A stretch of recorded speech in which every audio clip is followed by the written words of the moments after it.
Yes, indeed. They had so many questions they were asking.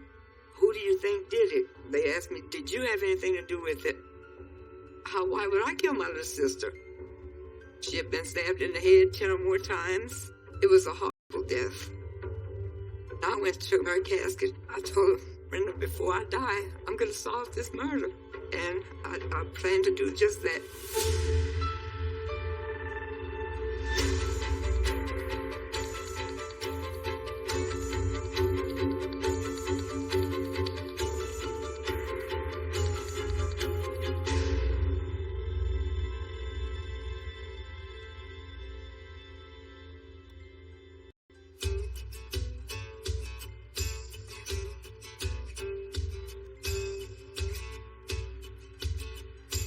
Bogalusa used to be a very good place to live in. When I first started here, it was 1977. I enjoyed the people that I met in the street as an officer in the city, and the people that I worked with.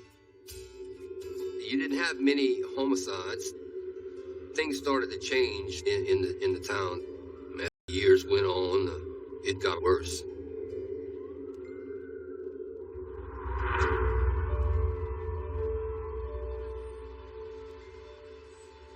On the morning of May 20th, Brenda came to my house. I was graduating, getting my GED, and Brenda came and started helping me make finger foods, cookies, sandwiches and stuff for the little party after my graduation.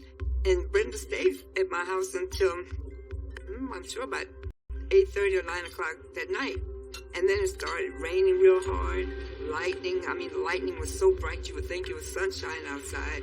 It was raining really hard. Brenda went back to her apartment. She said she was going to go in for the night.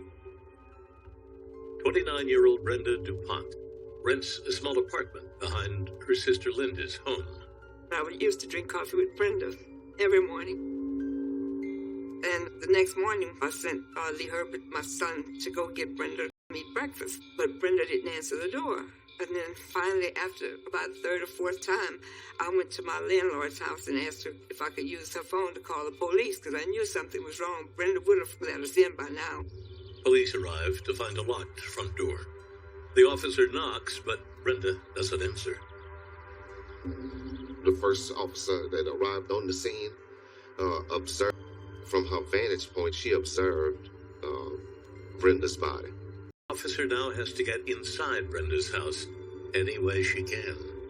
When the police woman kicked the door in, I saw the mattress was kind of slanted against the bed frame, and I saw Brenda's body in a fetal position. Her eyes were open, but I knew she wasn't alive. When I saw Brenda's body on the floor, and I saw all the blood, I started screaming. And it was hard because I had to call my family and tell them that Brenda was gone. It was really hard.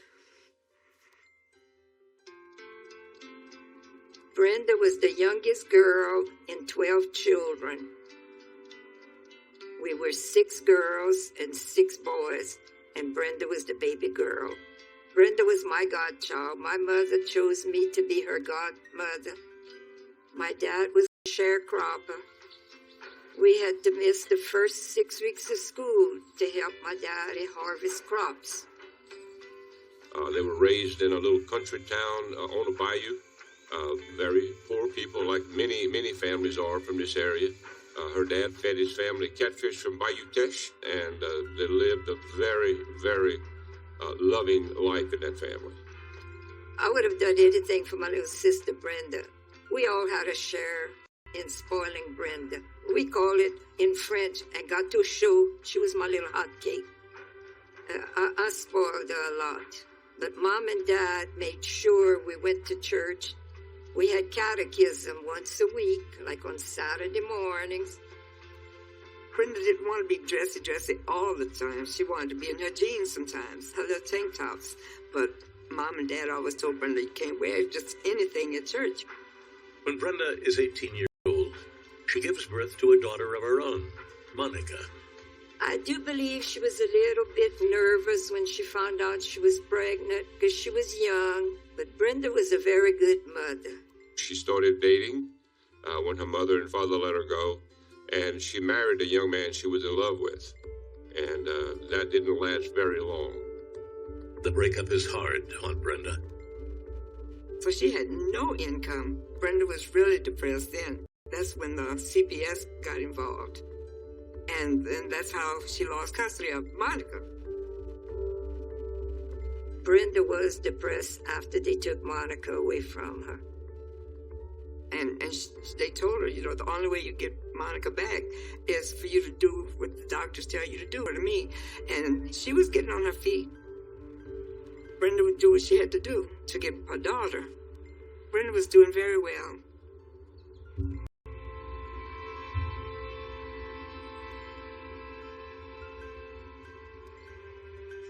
I received a call to proceed to the intersection of Church and Railroad. Did know Brenda. Brenda's sister, Linda, lived adjacent to her, and I knew that she had a daughter. Brenda was very easygoing. Brenda was funny.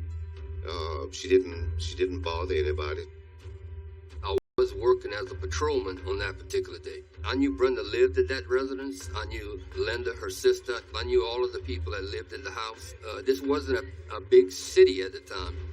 I remember I passed by the crime scene. There was a lot of people out there.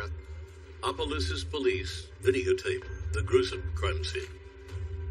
Going into the crime scene and observing Brenda's body lying there, it was an overkill. You know, there was blood everywhere. It was an efficiency home that Brenda lived in.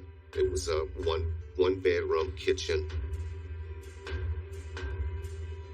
The thing that stood out to me was the multiple stab wounds and the bite marks. That in particular stood out to me. She had no clothes on. That struck out to me that we would have to request, sexual assault kit be administered during the autopsy. I was perplexed and angry at the same time. Angry because who in the world would do this to Brenda? When we were going through the crime scene, we were looking for any possible weapons, anything that the suspect could have left behind at that crime scene. We found no weapons in Brenda's house that could have caused this, or that was even linked to this. Detective Victorian zeroes in on the locked door and open window. You don't enter a person's house and then leave out the window. You come out the same door that they let you in. The theory at the beginning of Brenda's murder was that whoever killed her, she let him in. She knew him because the door was locked. Detectives focus on the people living closest to Brenda, her sister Linda, and Linda's boyfriend, Diker Chavis. They started questioning me. They had so many questions they were asking. Who do you think did it? Did you have anything to do with it? Why would I kill my little sister? I was angry with the police because they were looking directly at us. Murderer. The chief of police at the time summoned all the entire investigative division into going into canvassing the area. Sometimes people don't want to come forward right away. People see things that they don't think are important to investigators. A canvass is done to hopefully seek out someone who has information relative to the crime. But the initial canvass on that day revealed no new information relative to Brenda's death. It was extremely rare for this kind of murder, something like we had never seen before. We were at a loss. This was brutal. Adding to police pressure, people in the small community are scared that the killer isn't finished. I was very paranoid after my sister was murdered. I wonder if that's the one that killed my sister. I wonder if he's going to come after me. A lot of people were concerned because that person who did commit that crime is still out there. And he's probably going to kill again.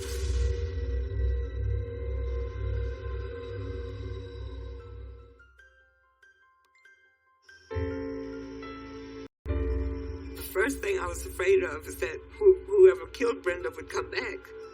And I was afraid of that.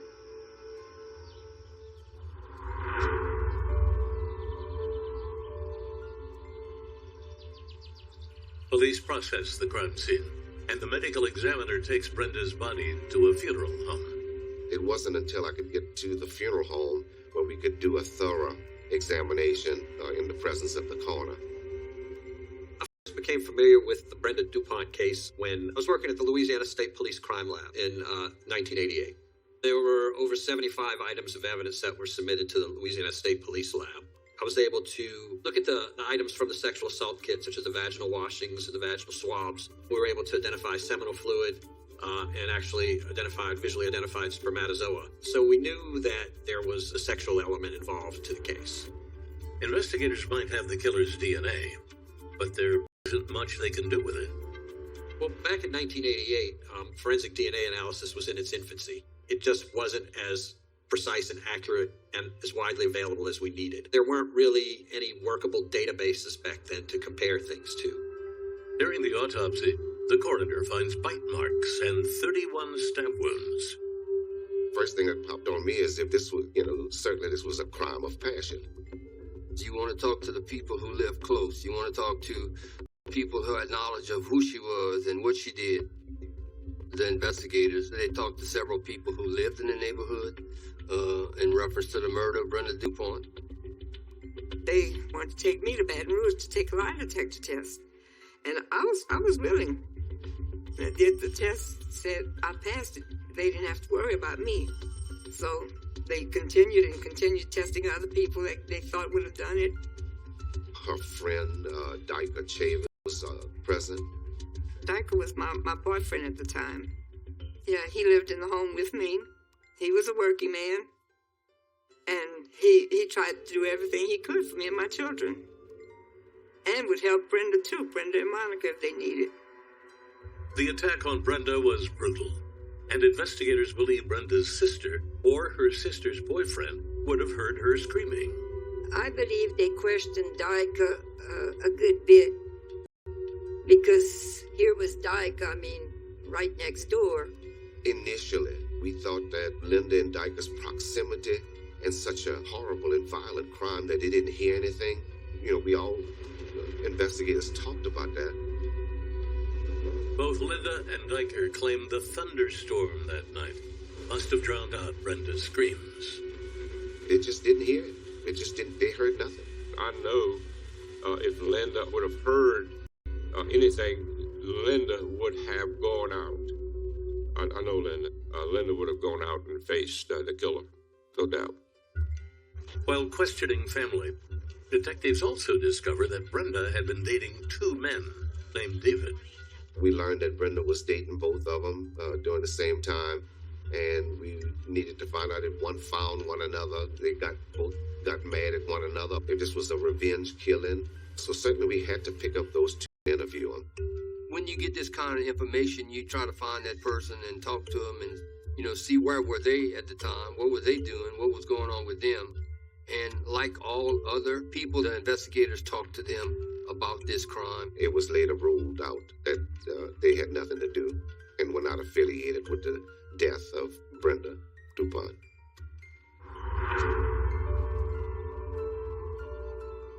As detectives continue their search for Brenda's killer, her family gathers for her funeral. 11-year-old Monica will face life without a mother. The whole family was devastated. I had donated my plot in the cemetery. My little brother made her headstone, a beautiful headstone. The family buries Brenda with her maiden name, Bergeron. It was only the immediate family could view her body because it was so badly messed up. So her casket, I told her, Brenda, before I die, I'm going to solve this murder. And I meant that. One person missing from the funeral is Brenda's estranged husband, Jerry. After he found out Brenda was murdered, he never came around. My mom even offered him to be a pallbearer. He said yes, and he didn't show up. But you don't come to your own wife's funeral. Come on now. We thought Jerry could be involved in it because, he didn't want her anymore. He put her and her little girl out, and he left Brenda for another woman. Just Just a few weeks before she got killed, she had gone and met up with that woman that her husband Jerry was messing with. They got into an argument. And the lady was bigger than her, but Brenda did not back down. We mentioned everything to the cops. We told them about that. Well, we're always going to pick up and talk to the estranged person. We have to rule him out as a suspect. Detectives contact their estranged spouse to see if it was a revenge killing, and to see if there was any culpability. They did question Jerry thoroughly about what happened that night when Brenda and that woman got into an argument. Police checked Jerry and his girlfriend's alibis, and they both hold up. They're checked off the suspect list. We interviewed, had to be hundreds of people. It was an exhaustive list of people that were interviewed. Police have no witnesses, no solid suspects, and no new leads.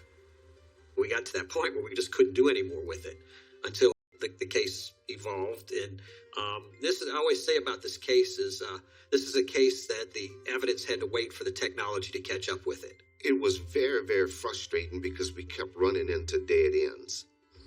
Police in Opelousas were still trying to catch Brenda's killer when the town is rocked by another murder.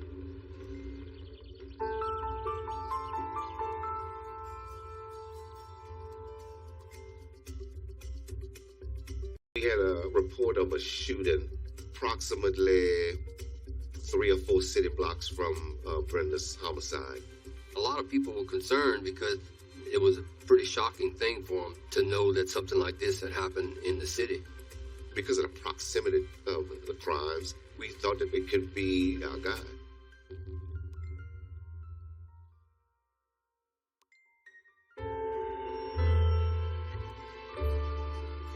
It was.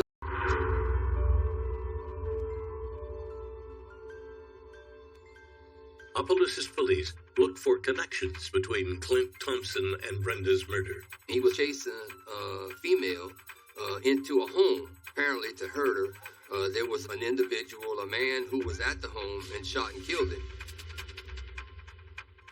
His case had some similarities to Brenda's crime because he was trying to get into a house. There was a lady there. We thought that, hey, that was the big break. This was it. It was very, very urgent. Either we have our man who committed this horrible crime at Brenda's house, or we still have a killer out on the loose. The dead man may just be the killer they've been hunting. Aiming to link Thompson to Brenda's murder, Detective Victorian turns to a new forensic technique. Forensic odontology, what's called pattern matching, touted as being almost as good as fingerprints by a lot of their experts. They knew that there was bite marks on one of Brenda's breasts. The marks were so identifiable on her that, we had good pictures to scale, and we were gonna solve this case. My partner and I at the time went to Hattiesburg, Mississippi, where we met with a forensic odontologist there who was sort of world-renowned. He had a reputation. I remember my partner and I sitting down with this pathologist. After talking to him, I was just confident that the bite mark was going to bring us to where we needed to be. We needed exemplars of Thompson's teeth. And the coroner did the impressions and obtained the exemplars we needed. At that time, we had been in consultation with a second forensic odontologist. He was in Washington, D.C. at the FBI headquarters. He advised me if I could get over there, he would be more than happy to make some determinations. And, at that point, I got on the next flight out to Washington, D.C. with the exemplars and met the forensic pathologist at the FBI Academy. So it was urgent that we get somebody to examine those exemplars so that we can move on with our investigation. Detective Victorian still has his suspicions about Linda's boyfriend, Diker Chavis. He tests bite samples from both Chavis and Thompson. The exemplars the forensic odontologist examined definitely ruled out Dyker Ray Chavis as a suspect. However, Clint Thompson's exemplars and that information, I was hopeful that had our suspect. Since their prime suspect is already dead, investigators can't use their usual tactics. If this man would have been alive, we'd make an arrest on him, and you put him in jail. Certainly you can't talk to him, you can't interview him. There were things we would like to have known, a lot of unanswered questions. The chief of police typed up a statement that there was a similarity to the bite marks and sent it to the Louisiana State Police Crime Lab. Once we had learned that back in 1989 that a bite mark had been identified, we'd considered the case solved based on the information we had at the time. So most of the people are not even looking at it again. When the police came home and mentioned Clint Thompson may have done this to Brenda, I didn't go for it. I didn't know Clint Thompson, but I don't think Clint Thompson did this to Brenda. When the pathologist takes a closer look, he determines that Clint Thompson couldn't have left those bite marks on Brenda. Investigators are right back to square one. I felt frustrated, it was sad because we couldn't put our hands on a suspect. I asked him what's going on with Brenda's murder. Are y'all still working it? City court gave me custody of Brenda's daughter, and it was hard because Monica's only thing was, who killed my mama? And we couldn't answer that. We couldn't answer it. What do you tell her? Determined to keep the case alive, Linda remembers the vow she made on Brenda's casket. And I said, no, in my book, it'll never be a cold case file. Never will be. That's my baby sister. And I promised her I was going to solve it. And I plan to do just that.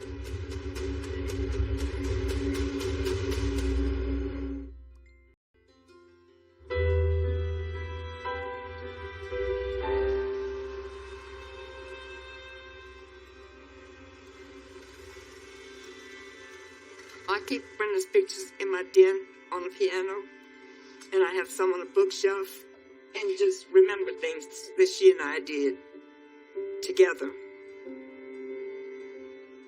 I said, Brenda, I promised you I was going to solve this case.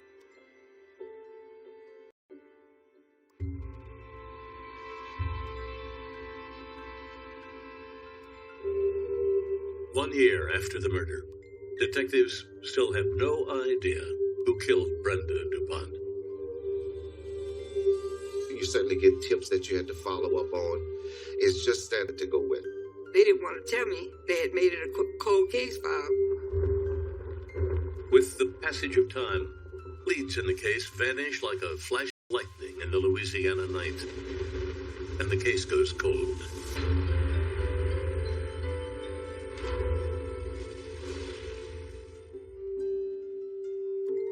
In 1995, 7 years after the murder, Detective Victorian leaves the department. Leaving the department and the suspect is still running around, it certainly frustrates you. And you think about, did we miss out on anything? Did we leave something behind? Having to pass in front of that house, pass in that area at different times certainly triggered certain emotions.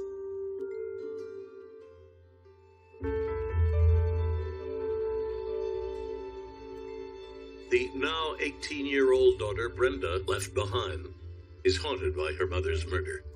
It was hard to see that child not being raised by her mother. Linda loved her dearly and did everything she could for the child, but we could tell the child longed for her mother. Monica wouldn't stay home. She got to drinking. She started drugging. She wasn't taking good care of herself. She had friends that didn't care about her. Monica moves to Georgia to start over. Linda, meanwhile, never gives up on getting justice for Brenda.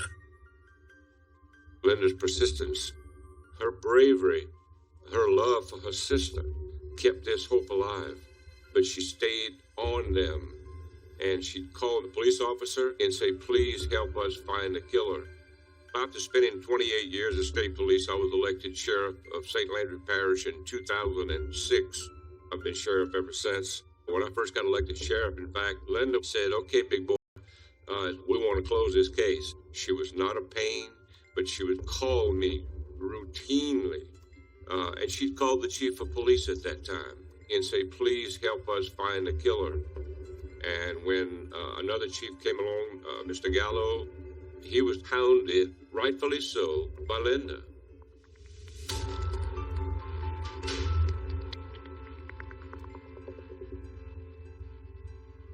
I decided to run a campaign for the elected position of chief of police. And during the course of that campaigning, I came across family members who expressed an interest in solving cases that had gone dormant or cold, to please have someone look into her sister's case. And I assured her that I would. When Gallo becomes police chief, he makes good on that promise. In 2012, the Opelousas Police Department starts a new cold case unit. I knew the perfect person to look at these cases, and that individual, of course, was Dwayne Grimmett. It's safe to say that there are certain investigators who have a better working relationships with crime labs, and Dwayne Grimmett is one of those guys. When you start working a case like this, you have to make sure that you have everything that either the crime lab has or that your office has, or they kept it. There was a lot of paperwork that I had to regenerate as far as getting it from the crime lab, or witnesses. You had to find the witnesses and talk to them and get statements from them again. It was obviously to us through experience that the person that did this knew Brenda because of the violence that took place inside the home. When speaking to previous witnesses, they even bring in Niker Chavis, who was once a person of interest. All right, I'm going to try to bring you back to 1988. During the interview, Chavis mentions a name that had come up early in the investigation, a boyfriend of Brenda's. And I heard he confessed on the giant thing that he did that. This is someone that knew this victim. I was determined to find out what took place in that house with Brenda DuPont in 1988.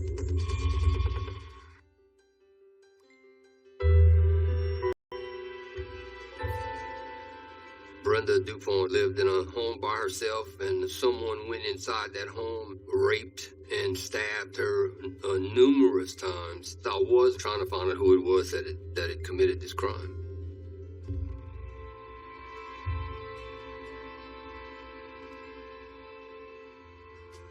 As soon as he hears Brenda's boyfriend's name, Lieutenant Grimmett follows up. She was dating Brenda DuPont at the time. This incident happened with her. Niker Chavis told me that they thought that David was involved in this crime. But the tip from Chavis leads nowhere. I found out that they were no longer living. Of course, you can't talk to a dead person, and it's hard to find statements that they had left. Not all hope is lost, however. Police still have the DNA samples taken in 1988. Dwayne Grimmett was saying, look, we really need to look at this evidence again. And whatever technologies that have improved, let's do our best to close this out. Help me to get to the bottom of this. So I asked, just because they were running a bunch of them at the time. They had old, cold cases. It wasn't until 2012 that we actually were able to take those vaginal swabs and test them and get a result. Normally we look at 16 genetic markers on the DNA molecule. We got 12 of the 16, but it was still good enough that we could get it into a database. So he ran it, and he got a hit on it. But when I called Dwayne Grimmett, and I gave him the name Jonelle Rubin, his jaw dropped. It didn't have significance to me, but to him it definitely had some sort of significance. I immediately went to the evidence room and started searching for Brenda's case. And when I pulled the case out, there's a bag of 8mm tapes. And I grabbed the bag and I start going through it, and the first person that I come across is Jonelle Rubin. Jonelle Rubin was 18 when Brenda was killed. Police had questioned him at the time because he had a connection to Linda's children. Chanel was a don't give a damn about nothing person. He was getting arrested a lot. God, he didn't have a good record. Lieutenant Grimmett was already familiar with John L. Rubin. I had known him through my job as a police officer. John L. and I had a couple of encounters as a police officer in the neighborhood. He'd get in trouble from time to time. And I go to the evidence room and I listen to the tapes. And that's when I find out pretty much that he had scratches on his neck. Brenda DuPont had cuts all over her body. So the person that was responsible for this may have had some type of wound on him also. Do you get the scratches in your neck? Rough indeed, that. Stephanie? John L. explained he had another girlfriend and he had gotten to an argument and she scratched him on his neck, and that was the reason why he had these marks on his neck. And so I'm looking for a tape with her and I can't find it. In 1988, Chanel gave police an alibi, but they never verified it. Grimmett immediately brings in the woman Chanel said could vouch for him, Stephanie Keys. Would you remember if you would have scratched him or cut him in anywhere around the neck or with your fingernails maybe? I honestly can't remember. Linda remembers it differently. She says Rubin was at her home right before Brenda was killed. She also recalls another important detail. You all right today? Yes, ma'am, I'm fine. This incident happened and he was playing with a knife. He had pulled a little knife out, and we made him leave because I don't believe my baby was just 4 years old, and I don't play that. They come for trouble, I run their ass. And then I learned that John L. Rubin had been arrested on a domestic abuse charge. So went to the Opelousas Police Department and got him out of jail, brought him to my office. Sat down and started talking to him, to John L., in reference to the murder of Brenda DuPont. I mean, you still have a lot you got to finish the case. You want to make sure that the person that you're fixing to put in jail is the right person that committed this crime.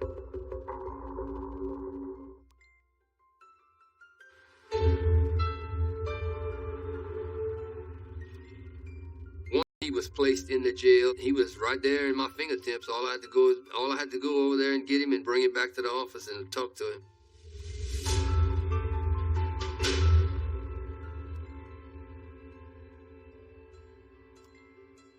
I remember walking into this interview room in 2012, talking to John L. Rubin, knowing that I had DNA evidence, DNA hit on him. I wasn't sure that he was going to give me the information that I was looking for, but it felt good to have him in that room, and you can see that he's crossing his arms. He wants to listen to what I have to say, but he doesn't want to give me any information. You never went to the house. Went to her Brenda's house? house. No, I never did. Never go to Brenda's house? I never did go to her house. I knew I had DNA evidence, vaginal swab, so I knew he knew her a lot better than what he was telling me, and he was trying to avoid that question.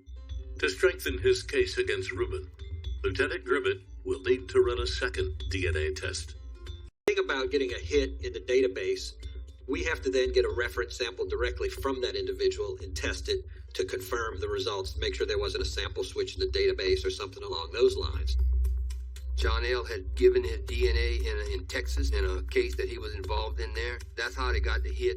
So we had to do another swab on him where we could run it again, and we were able to get another DNA a hit on him. Dwayne Grimmett went to a judge, informed him of what he had, and of course the judge saw probable cause to sign an arrest warrant.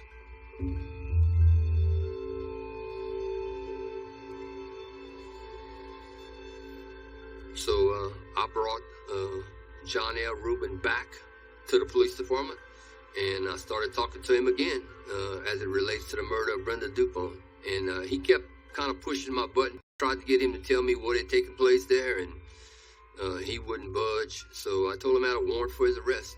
You actually charged him with this? Yeah. Yeah.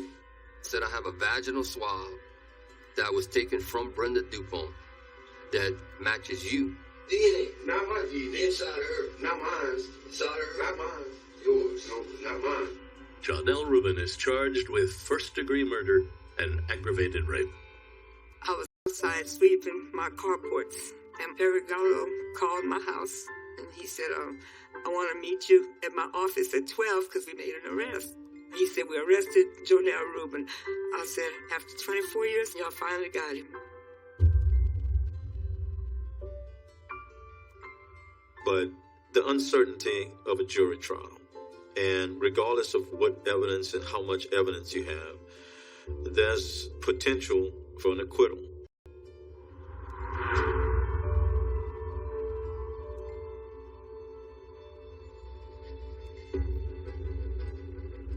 When I walked into the courtroom and I saw Jonelle Rubin, he was full of smiles. The defense argues that the prosecution can't place Rubin in the house based on the evidence. Grimmett tells a different story. Jonelle Rubin came through the back window on the south side of the house, possibly using a ladder to get into that window and surprise Brenda. He sexually assaulted her. He stabbed her a number of times, probably with the knife that he was carrying, and he got out of the window. I believe it's because Brenda was sort of defenseless, you know. He figured, well, she's small, she won't defend herself. I believe that's what happened. During the trial, I'm sitting there and listening to all this evidence, and I know what I have. My heart is pounding, just, waiting to hear this verdict. The jury gets the case on January 27th, 2016. After deliberating for 2 hours, they find Jonelle Rubin guilty of first-degree murder. When that verdict come in that he was guilty, and then at that time, you saw where it really got to him, and he was taken away. And the newspaper man took a picture of, you could see tears in his face. Oh, God. He just thought he was going to be found not guilty after all these years. 22 days after he's convicted, a judge sentences Jonelle Rubin to life in prison. It's so much relief, I'm sure, not only for me, the department that was working this case, and also the family. I know that they will now go into jail for the rest of his life. Just 2 months after Rubin is sentenced, Brenda's daughter Monica passes away at the age of 39. I know her little girl would still be alive if my sister would be alive. You cannot come to terms with something like that happens. Every October we have a day, it's called All Saints Day. Once a year we clean our loved ones' graves and put them fresh new flowers. I like to tell her everything's going to be okay now. You will always be my little gâteau chaud. I love you dearly.